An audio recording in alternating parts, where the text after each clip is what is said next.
Welcome to our channel. Today we how to authenticate to Docker Hub with two-factor authentication. Complete guide step by step clearly. To authenticate to Docker Hub with two-factor authentication, start by navigating to the Docker Hub website. Log into your account using your username and password. Once logged in, go to your account settings. Locate the security section in the settings menu.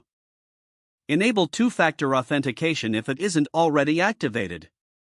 You will be prompted to select your preferred method for receiving the authentication code. Common options include a mobile authentication app or SMS. If you choose an authentication app, follow the on-screen instructions to link it to your Docker Hub account.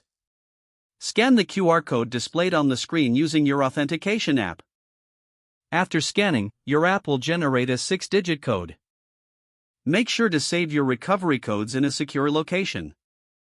Now that two-factor authentication is enabled, open your terminal or command prompt. Use the command docker login to start the authentication process. When prompted for your username, enter your Docker Hub username. Next, enter your password as usual. After your password, you will be prompted for a verification code. Open your authentication app and retrieve the current 6-digit code. Enter the code into the terminal when prompted. If the code is correct, you will receive a confirmation message that you are logged in. You are now authenticated to Docker Hub with two-factor authentication enabled. Remember to enter a fresh code each time you log in if prompted for it. For security, avoid sharing your authentication codes with anyone. Regularly review and update your account settings as needed.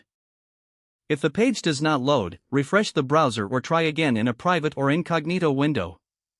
Make sure you are using the correct email address, then retype it carefully to avoid small typos. If your password is not accepted, use the reset option and create a new strong password you can remember. Check your spam folder for verification or security emails, then complete any requested confirmation steps. Enable two-factor authentication if available to improve account security and reduce unauthorized access risk. Don't forget to like this video and subscribe to our channel for more step-by-step tech guides.